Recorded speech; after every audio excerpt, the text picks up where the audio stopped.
And welcome to Trophy Kids presented by Bad News Media. It is the college football show week 2 betting preview. As always, I am your host, Nate. Dante is off this week, but he will be back hopefully next week with us. So it's just the Nate Cook show. Week 1 in the books, and it was a fun one. We were right on a lot, and we missed on a couple. From a betting standpoint, though, 3-0. Can't ask for any better starts this season. Hit on UNC to cover, hit on the under in that game, and also hit on FSU to cover. So 3 right off the bat. Perfect 3-0 start to college football season. You know, we nibbled. We don't go all in week 1. We talked about it. This was about collecting data. We're going to get some great data points this week with some games, really figure out kind of how some teams are stacked to go the distance this year or not go the distance compared to their expectations. I think the biggest thing we were right on, though, is Clemson. Longtime listeners will know I've been saying it for a couple of years now that Clemson's days of being elite are over. Dead, done, throw it out the window. Still going to be a good team, still going to be super competitive, but as far as elite goes, they're done. Nail in the coffin was when Venables left, but it was already trending that direction.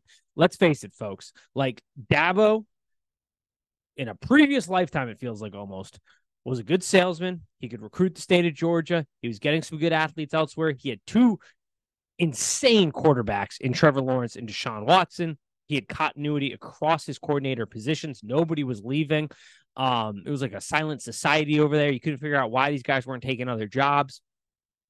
They all stayed. But then the college football world started to change. Coordinators started accepting jobs. You know, he didn't have Trevor Lawrence and Deshaun Watson walking into the building. And to be honest, that was an overrated coach. He's not a great developer. I mean, just look at what he did with DJ. You know, he runs DJ out of town. We took a big position on Oregon State this year. DJ's already showing massive progressions. And, you know, DJ's a good kid. He didn't trash his old school on the way out, but he did kind of say, you know, he didn't like how the offense was run. It wasn't really built to his strength. There wasn't great development type of thing.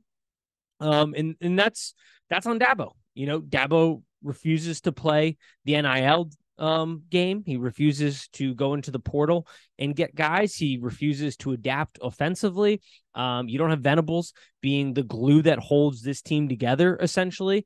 And I think recruits are getting smart. I mean, they understand Dabo's shtick. It's all about him. It's why he runs in front of everybody down the hill at Clemson home games. It's why he's so against NIL money. You know, he's made some comments about race and other things. The NIL, yeah, we've been running the program and God's name, image, and likeness was just, that's going to sell a lot of 18-year-olds. And the other big thing is he's got more competition in his backyard. You know, Clemson used to go into Georgia and pull a lot of athletes from there. That isn't happening anymore. You know, Georgia's keeping a lot of guys in state. And even if Georgia isn't getting them, they're going to better opportunities at other SEC schools where coaches are adapting to the times. And so, yeah, Clemson's in trouble. Now, was it a complete disaster? No. You know, you limit the turnovers, things look a little differently, but they were turnover prone, a little predictable.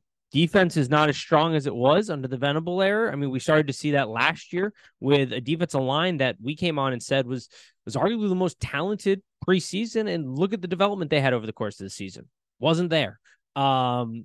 Still good. And once again, I think we should clarify once again, when we talk about these teams, when I talk about these teams, you know, it's compared to expectations. We're a betting show. We look at the betting markets. That is the expectation that's being set, as well as the university's expectation, which is national championship, ACC championship. Luckily, the ACC kind of stinks.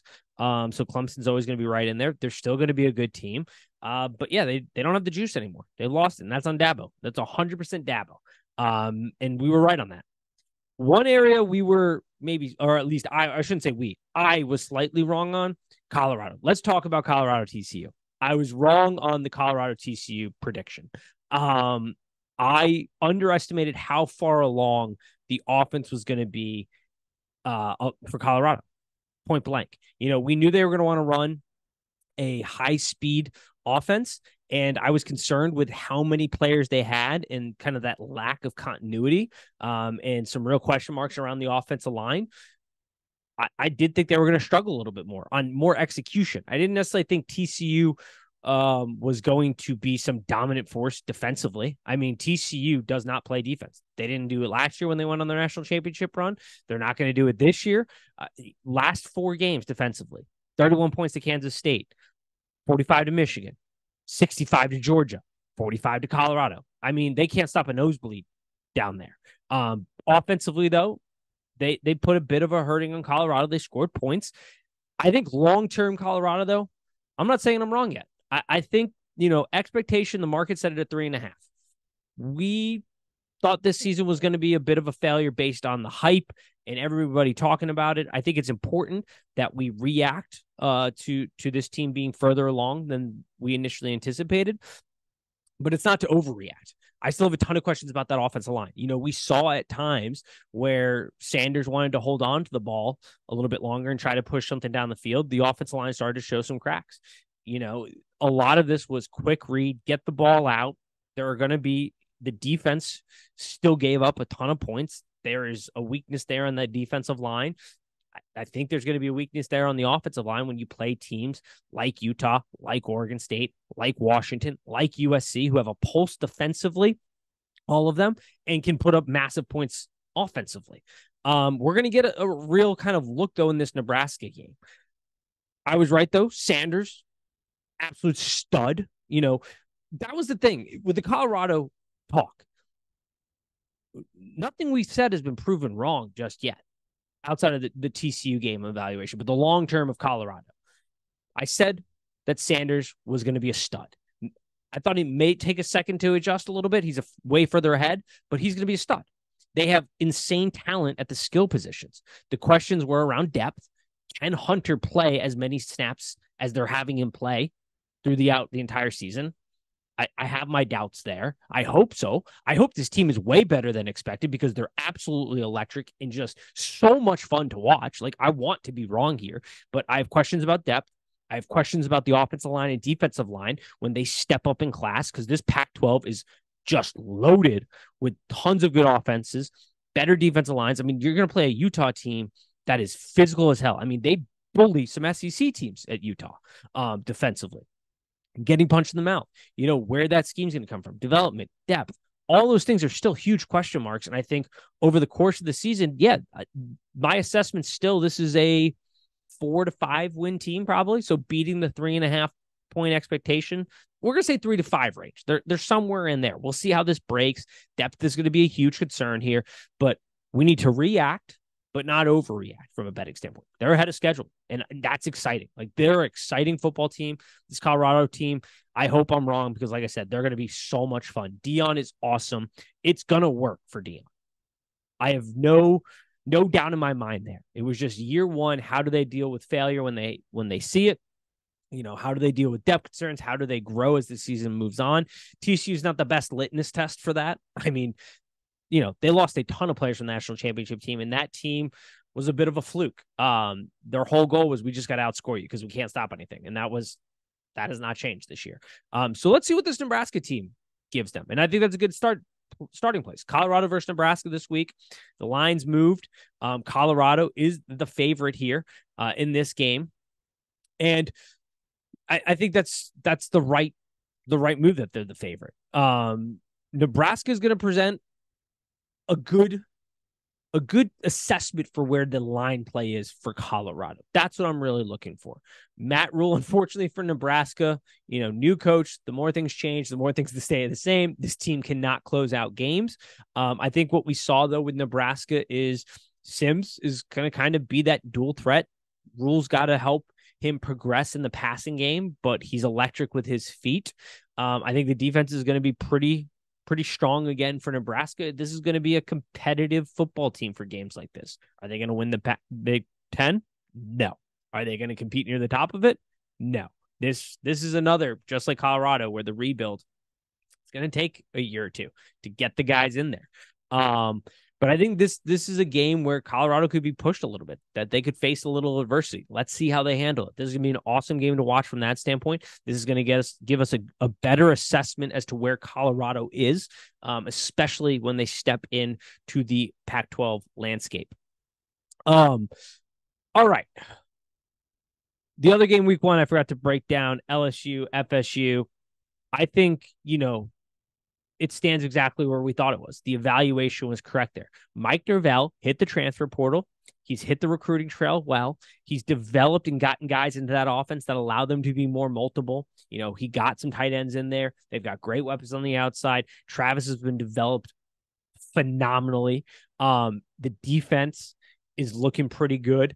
And I think for LSU, there are some concerns. You were hoping JT Daniels would make that next leap. It doesn't appear right in the first game that that's the case, but it's a long season. We saw this with LSU last year. Played this game, and then they went on a tear, and they were an extremely good team by the end of the season. Let's see where they are. JT Daniels' best attribute, still his feet. That ability, to be a dual threat is critical to the success of this LSU team. I would like to see him be a little bit better in the passing game, to step up a little bit more in big moments there. But I'm not panicking yet. I think there are reasons to be optimistic about LSU.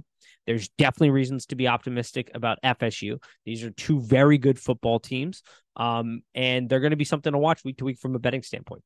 Let's talk about games this week, though. Let's start with Notre Dame, NC State. Line is at 7.5. Notre Dame is the favorite, over under 50.5. And Sam Hartman's that dude. We said it in the preseason breakdown episode. I don't know how everybody seemingly forgot this. Like, people are surprised that they've handled their business against lower competition. But we sat here and told you, Sam Hartman's going to have better pockets. He's going to have cleaner pockets. And when he did have clean pockets at Wake Forest, he was a top 5 quarterback in virtually every metric, throwing from a clean pocket. He had a ton of crowded pockets they were throwing rave parties in the pockets with defensive linemen at Wake Forest, because that slow mesh offense and the talent they had wasn't there. He's surrounded by he's better talent around him. The offensive line is much improved. Now, they haven't really been tested yet, but they've been handling, expectations and beating them. You've got 2 great tackles on that offensive line for Notre Dame, which is great for Sam Hartman. The interior, we're going to get a look here. Historically, North Carolina State has not been a great place for Notre Dame to travel, but we're going to get a real test for that interior part of Notre Dame's line. I do think they win here, that interior and their battles more often than not. Sam Hartman's also seen this North Carolina State defense 3 times in his career. Now, sure, it hasn't been the best, but once again, a lot of that was due to the pressure that North Carolina State was able to generate against Wake Forest. Like I said, they were throwing rave parties. That was a crowded pocket. They were getting after him. That's not going to be the case here. He's going to be able to work from cleaner pockets. He's going to be able to stand in there longer. He's got much better athletes around him. He's got a much better run game around him.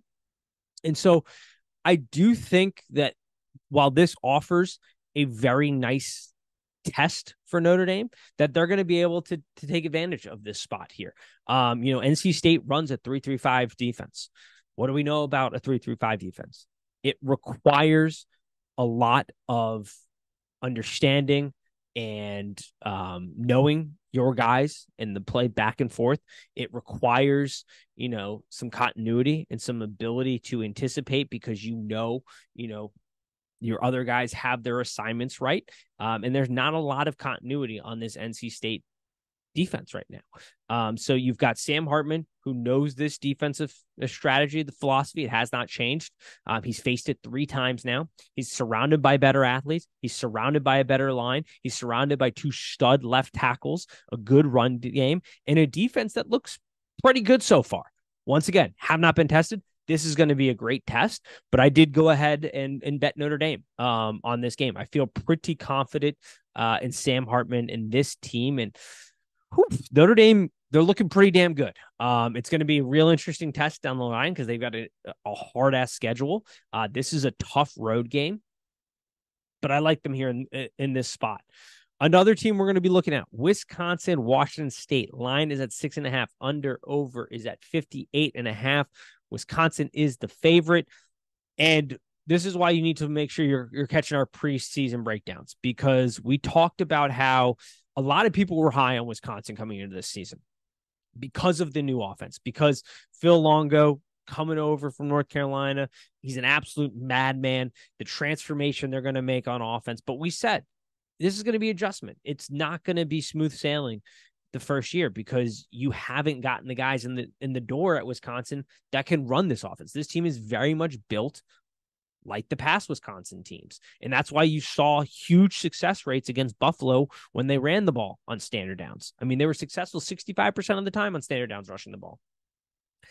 This team is still very much, its best assets are in the backfield. And that line, they're learning a new scheme and a zone blocking scheme, but they're still solid up front.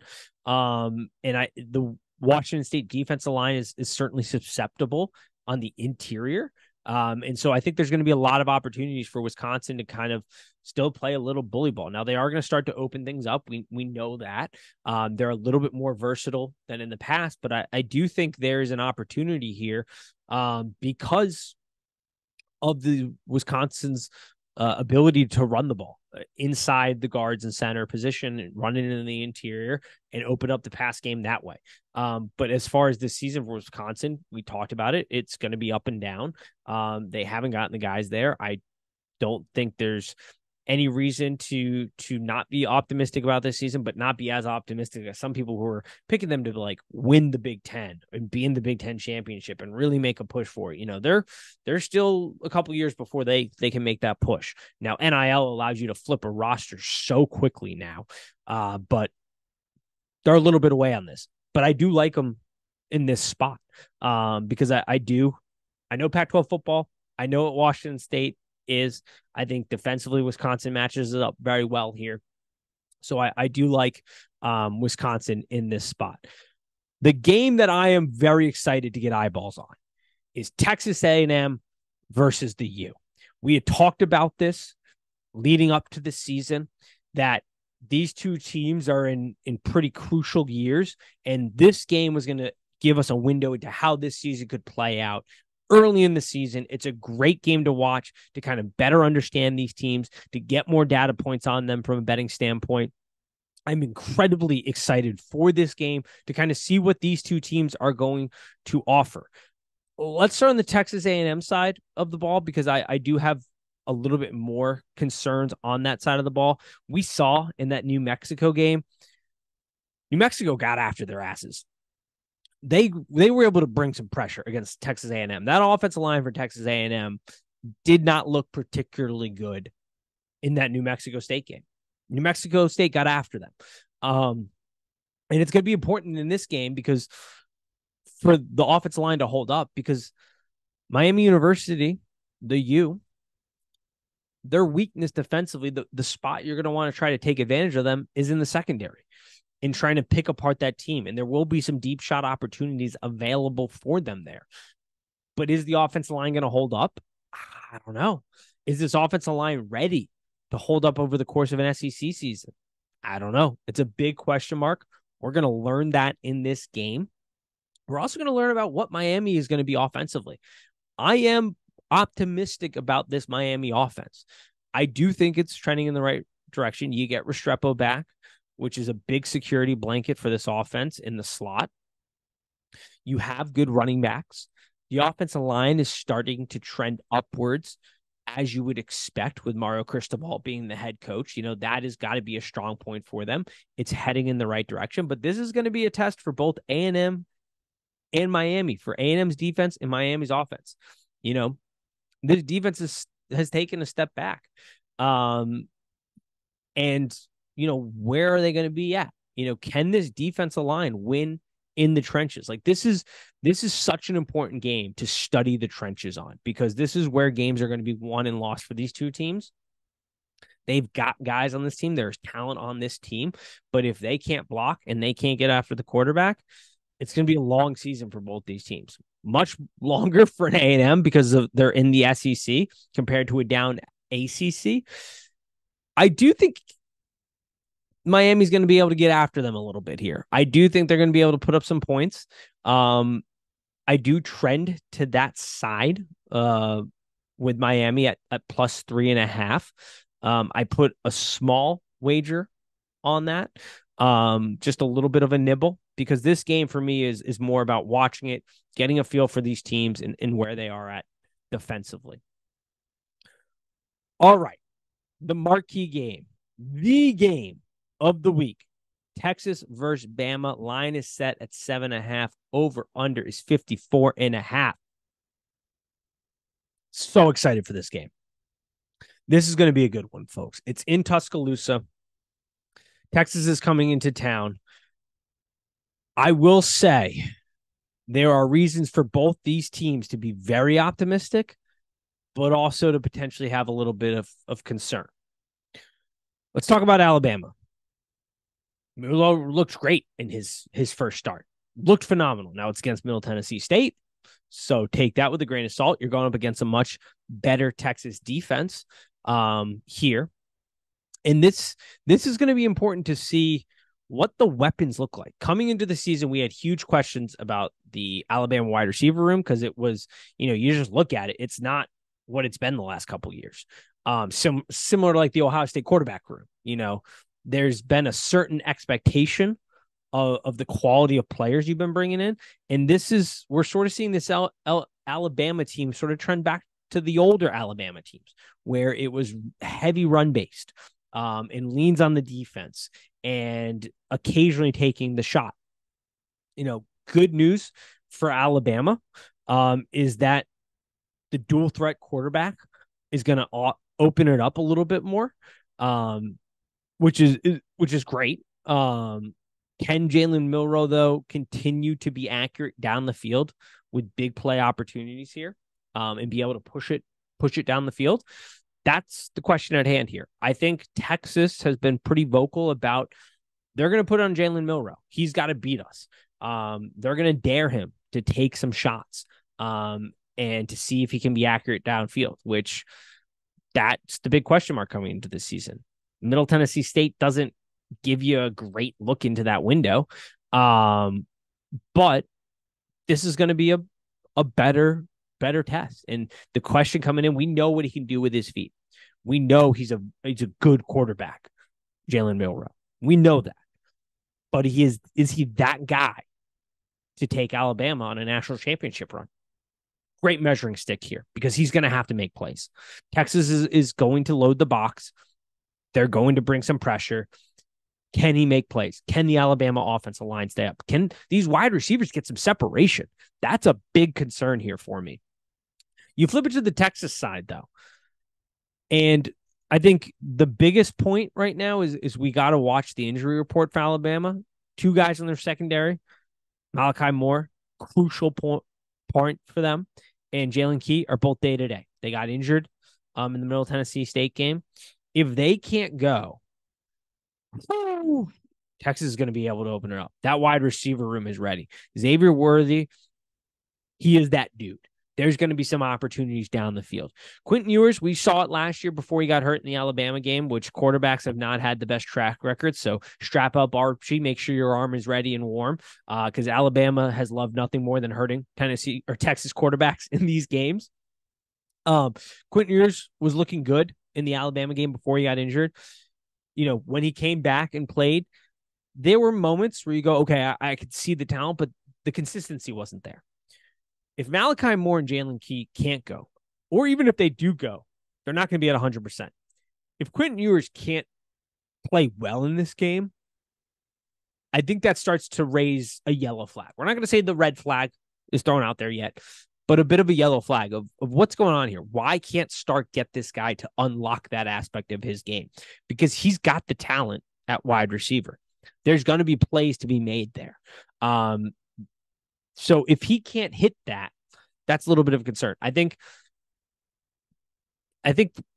myself thought that the running game would be not, it was obviously going to be affected with Robinson going to the NFL. I didn't think it was going to be as big of a drop off. Let's see where that is this week. Maybe it was just a bad game. Let's see what they can do against this Alabama defense. I have faith here in Texas, though, to win the game. I don't know, but I have taken a small nibble on Texas at plus 7.5. I'm going to lay additional money on them if Malachi Moore and Jalen Key are out for sure.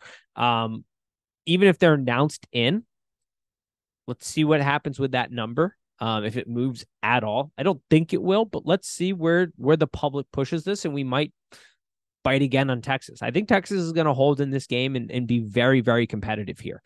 So those are sort of the big games that I have on my, calendar. Oregon, Texas Tech is another big kind of measuring stick. Man, Texas Tech really blew that last week against Oregon. Understatement of the century there, Nate. We know what Bo Nix has been on the road. I don't think Texas Tech has got it here. I do think Oregon's going to put up some points here. I think the defense is going to show out a little bit here. I have some concerns about Texas Tech, but we did go ahead, or I went ahead and I bet Oregon. So I guess at this point, let's talk about what I bet this week and what games I have. I did bet Notre Dame, took a small little nibble on that against North Carolina State. We went ahead, laid 6.5 with Oregon. Went ahead and took Kansas at -3. I think Illinois has just lost too much in that secondary to the NFL. And Kansas just returns too many dudes offensively. There's good continuity there. They're really going to be able to take advantage of this Illinois defense. And I just don't think offensively, Illinois, while they are going to hang around in this game for a little bit, I do think eventually this Kansas offense will kind of run away with it. I've got Utah against Baylor, 7.5. I laid a small amount on that. Miami of Florida, +3.5. Iowa, -3.5 against Iowa State.